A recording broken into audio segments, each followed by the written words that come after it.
Good evening, everyone, and welcome to the 2023 Chuck Daly Lifetime Achievement Award Press Conference.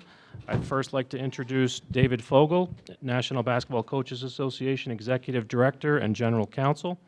Also joining us is Rick Carlisle, Indiana Pacers head coach and National Basketball Coaches Association President. I'll turn it over to David right now. Thank you, Mark.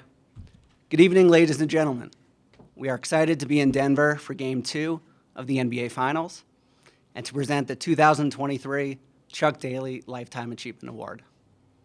On behalf of Coaches Association President, Coach Rick Carlisle, and all of our head and assistant coaches, I'd like to thank Commissioner Silver, Mark Tatum, Kathy Behrens, Mike Bass, Byron Spruell, John Horaeus, Mike Levine, Mark Broussard, and so many people at the NBA, and for all the league's support and assistance in providing this tremendous platform for our great coaches. We are especially proud of the Chuck Daly Lifetime Achievement Award, which honors the memory of Hall of Famer Chuck Daly, who over the years set the standard for integrity, competitive excellence, and tireless promotion of NBA basketball. Chuck was an incredible mentor to so many coaches and players in our league, including Coach Carlisle and Coach Adelman. So with that, I'd like to turn it over to NBA Coaches Association President, Coach Rick Carlisle. Thank you. Thanks, David. Adam, thank you. I see Byron Spruell in the back. Hi, Mark. Appreciate you guys. Also want to mention that Rick's daughter, Kathy Adelman, is here. And a lot of things are kind of coming together tonight. Rick's son, David, is one of the coaches for the Nuggets. Kathy, who's from Portland, went to the University of Portland concurrent with Eric Spoelstra, and they were both point guards on the men's and women's teams, and they know each other well. So there's a lot going on here. Before I announce our committee members that vote on this award, one of whom is Joe Dumars, who's here. Appreciate you being here, Joe.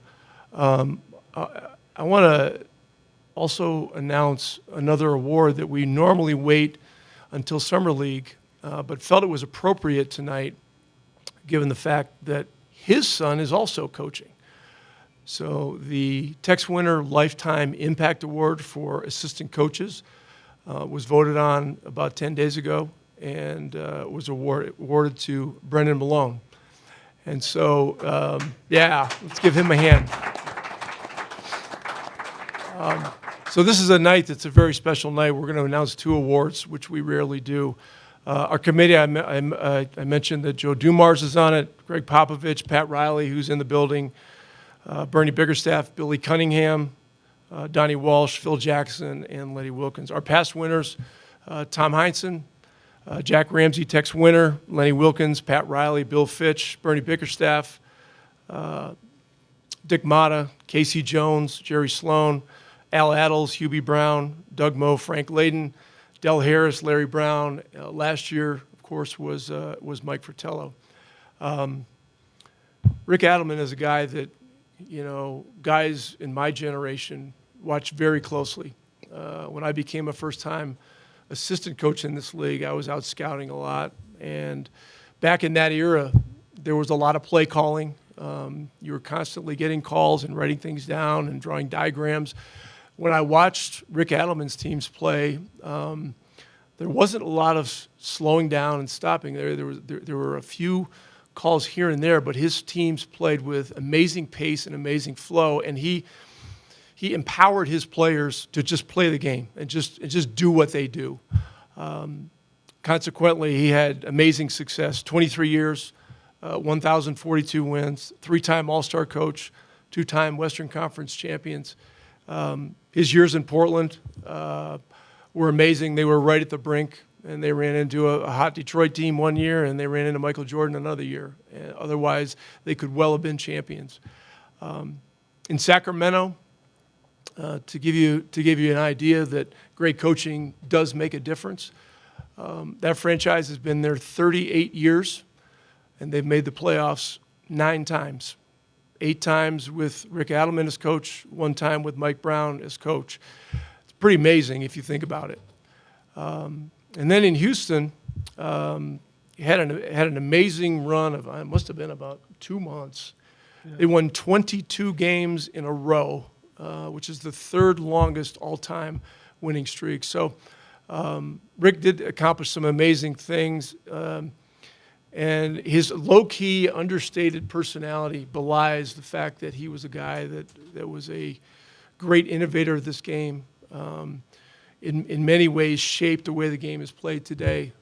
His teams in Sacramento had the bigs coming out, spread out the guards, there was movement, there was cutting. It was a beautiful game to watch. You see a lot of that stuff now, and I mentioned his teams in Portland. So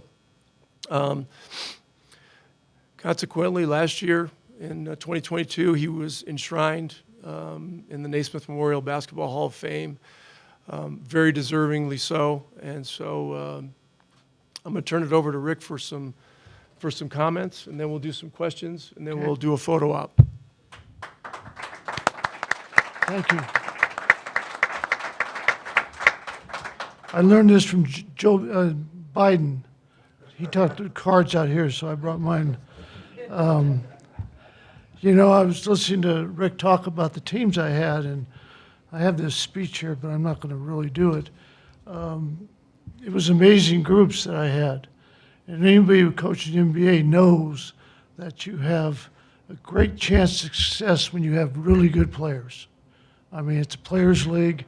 But I also learned that you have to have good players and good people that will listen to you and will do what you want. So I'm just honored to have this award.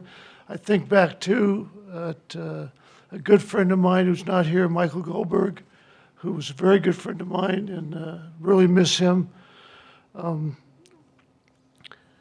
It is amazing that it's here in Denver. I mean, I can't. When the thing was going, I thought, well, God, we're going to have to fly to Boston. And then all of a sudden, Miami wins. And so now you got my son David here is the first assistant. Ish Smith's on the team, who I coached. Daniel Sheminsky is a trainer here, and my trainer was Mike Sheminsky. And then Eric Spolstra, of course, hung out at our house all the time and played basketball on our sport court, did all that stuff. And then Kyle Lowry, Kevin Love, Robert Pimentel is the equipment guy. I forgot about Robert, but it's just like, holy criminy, something happened right. And with Mike Malone getting that award, I told David, I said, you know, you got to win it. I mean, if you can't win it now with us two getting this award, I don't know how you're going to do it. I think of Chuck, and brings back bad memories seeing Joe here, because it's 1990 when we played Detroit in the finals, my first year coaching. My third year, we got to play Chicago. And after that, I thought, this is easy. You get to the finals every 2 or 3 years, but we played Detroit. And the one thing I admired about Chuck after that series was over is he played to his strengths of his players. I mean, we had to face those three guards they had, Joe, Isaiah, and then Vinnie Johnson, and they just killed us. They just killed us. I never thought anybody would beat that Portland team 3 games in a row in Portland, and they did it. So, you know, that's where I remember Chuck, how he used his strengths of his team, of his players, to get the best out of them. And I tried to do that, and I think Rick said it best when I had Portland, who had 3 of the best offensive rebounders in the league on that team, and they would throw it up there just to go get it back. I mean, there wasn't much we could do but just rebound the ball. Great team, great guys. And then in Sacramento, we had a totally different team. It was a team that passed the ball, cut the ball, they shot it well. But again, you know, I got real smart because I put Vlade and Chris Webber at the elbows and let them be our point guard. And that worked. It really worked with that team. And then, of course, when you go coach Yao, you don't screw around with Yao. You put him at the low post. You put him where he can be successful. And what a great guy he was, you know, to coach. One of the worst things I had to me coaching in this league was when Yao got hurt. You know, it just broke me up because he was such a great player. We had Yao get hurt, Tracy McGrady get hurt, And, you know, it just ruined that team. But it was a great team. As you said, 22 wins in a row. I even forgot about that. So it's good I get back to these awards because it brings back memories of things. You know, that's what happened with the Hall of Fame too. It brought back so many memories. The Hall of Fame, I had 8 players come back. I had 7 coaches, assistant coaches come back, and that really means something to you when you see all those people again. And here I'm, you know, with Kevin and Kyle on the other team, and a couple other players are here. It really means a lot to me when I think back on it. It's just, it validates what you did. And I know I'm not supposed to do this, but, you know, when you're a head coach, and Rick will tell you this, you have people around you who help you. You know, they're the reasons, part of the reason you get there. I had an owner, Paul Allen, who gave me my first job. Out of nowhere, he gave me a chance. And I really appreciated that. We got to the finals my first year. I had assistant coaches that were just great, and I'm going to name them, whether people like it or not. John Wetzel was with me for 14 years, I think. Elston Turner, T.R. Dunn, Pete Carrill, Bubba Burridge, Terry Porter, Jack Sikma, pretty good names on this list. And then my 2 sons, David and RJ, were assistant coaches with me, and Bill Baino. Great group of guys, and that's how you win. You have people around you, training staff. So it's just something you think about when you get an award like this. In fact, I see in the back, I think I see, is LJ back there in Linden? I got 2 grandkids here, LJ Adelman and Lennon Adelman. Yeah.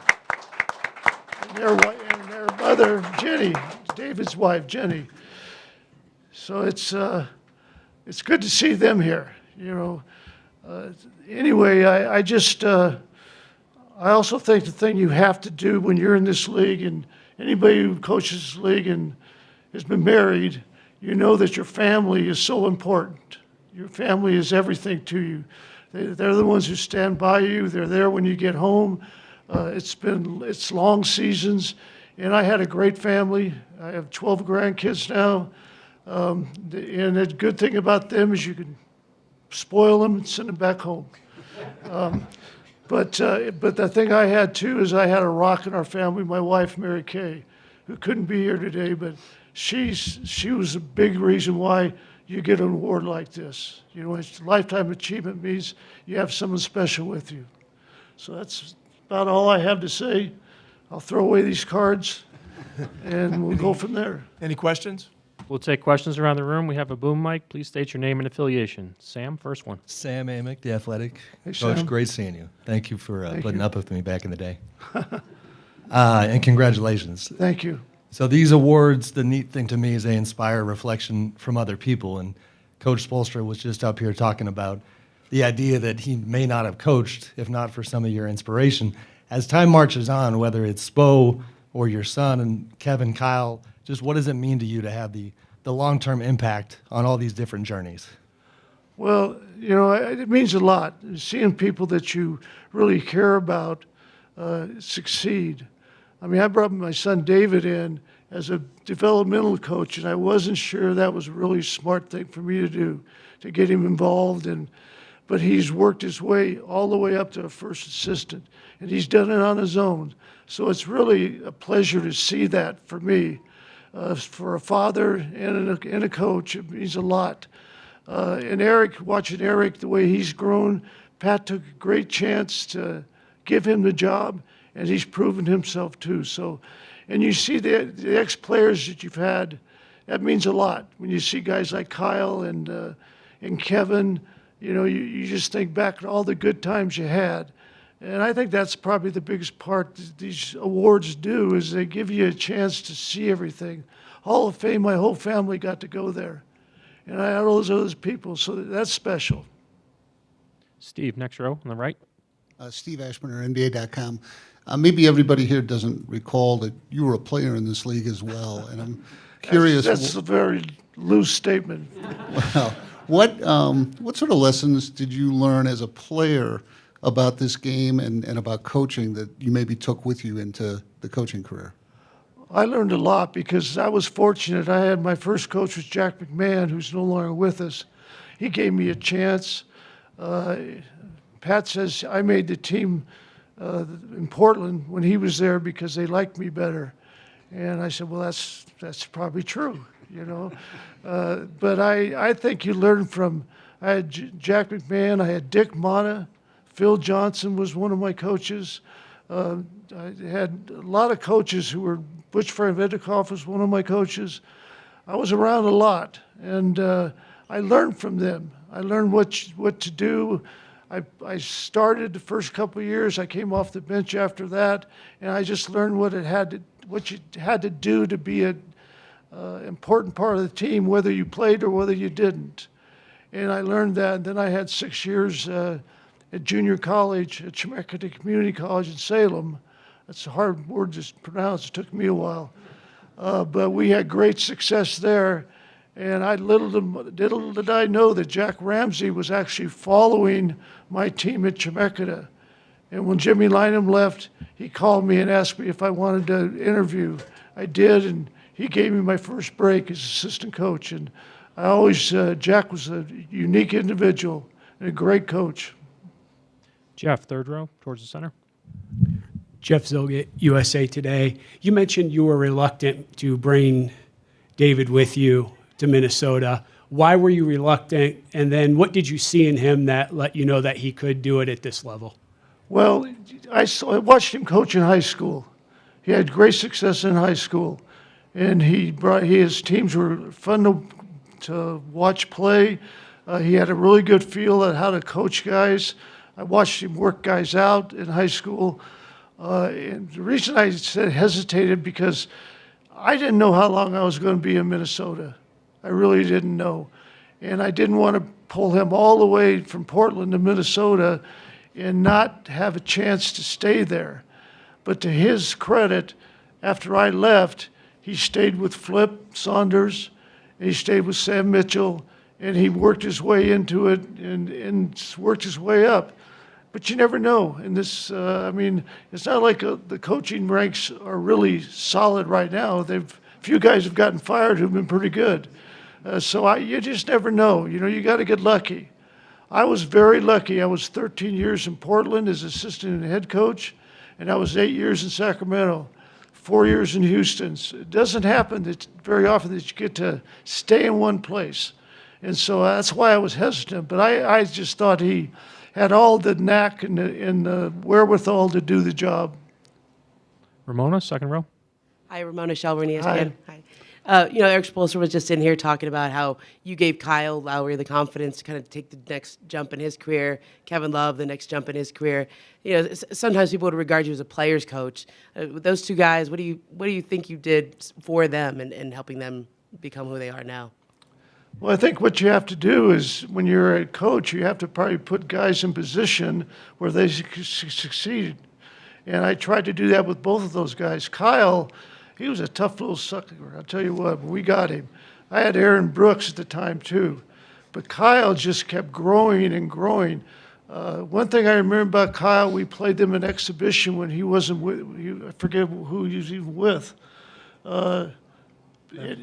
Memphis, that's right. And he got a triple-double against us in preseason. And so when they brought it in, you know, maybe we should go after him. I said, go for it, that's great. But he worked his tail off. And he was to me, he was very receptive. Kevin, that was just a no-brainer. I mean, he was a great rebounder, a great three-point shooter. He could post up. I took advantage of his three-point shot because he could do that. He could spread the floor. We had another guy, Petrovic, who was our center, who was strong and physical, and Kevin was a perfect fit for him. And Kevin could pass. I had watched Kevin in high school. He played with my other son in high school. So I saw what kind of talent he was. And one thing I learned, too, that I didn't coach them, but I watched a high school team, and their coach wanted me to come in and put our corner offense in. So I did it, but after the practice, I said, you know, this is stupid. You got Kevin Love, you need to post him up. You know, you don't want him at the elbow area. But when I got to Minnesota, it seemed smart to post him up and put him there. And he did it all. He had all the talent in the world. And both those guys, you put them in a situation, see if they succeed, and then you go for it. And usually guys don't disappoint you. Take two more questions, left side here. Joseph Cacharo, The Score. Rick, you mentioned the way you used the bigs in Sacramento and some of your up-tempo teams. As the years have gone by and you've watched the way the game has gone, have you allowed yourself to reflect on the fact that you are one of the coaches that have impacted the evolution of the game? I see it. You know, especially because I watched every Denver game, and Jokic is Jokic. I mean, he is so good, and you watch them play, and it's fun to watch that type of game be played. I have a brother who coached in junior college. He tried to tell me one night that I can't watch the NBA because it's just one-on-one and three-point shooting. And I said, well, that's because you had no talent when you were in junior. You know, if you had Jamal Murray, I think you might give him the ball. You know, so you just you see it evolving. But I think the three-point shooting has changed the game completely. But when you have good post-up people, you're going to go to them. But now the difference is, like someone like Jokic, you want to double him, go ahead, because you're going to leave somebody wide open, and he's going to find him. So I see it evolving, and I think it's great for the game. I love watching Denver play, and I love some of the things other people too. Miami does a lot of the same stuff, move the ball, and so it's a fun way to play. Last question in the center, David. Hey, Rick. David Aldridge with The Athletic. You've mentioned, and other people have mentioned, the incredible ball movement and player movement that your Sacramento teams had. And I know you had Coach Carrill in there for a long time, and he brought some of the Princeton stuff in, I'm sure. But just how much of that was your own sensibility about how the game should be played and how much all five guys should be involved in the offense on a given possession? Yeah, you know, it's funny because I tell the story all the time that when we started the first training camp and we were playing, and Chris Webber would go to the left elbow all the time. I don't care what we were running, he would run to the left elbow. Vlade would go to the right elbow. So I told the coaches, I said, you know, maybe we should just put them there, you know, and use them at those spots. They both were good post-up players. We thought, let's just use them. And they loved it. They loved it. Chris just loved only going to the elbow, not all the way down, unless the play was for him. And Vlade, he was just a natural. So we kind of just used those guys. And then we had Doug Christie who cut, Peja, who was just a great, great shooter, and Mike Bibby, who could just flat out shoot it. And so those guys, but they all were willing to cut. They all were willing to do something to set it up for somebody else. And that's what I love about Denver's game. They make the right cut. They set it up for somebody else to get the shot. And people don't always see that, but that's why that team was so much fun to coach, because they were willing. I've told the story before that people said we didn't defend in Sacramento. And during the regular season, we didn't defend a lot because we outscored everybody. But in the playoffs, that team was so intelligent that we put a game plan in, and the other team had a hard time scoring on us because they were all together as a unit. So that team was really special, and it was someone, Portland and that team were two that I just loved. I was very fortunate in coaching both of them. Great, thank you. Okay? Thank you. We'll have a quick photo available here in a moment.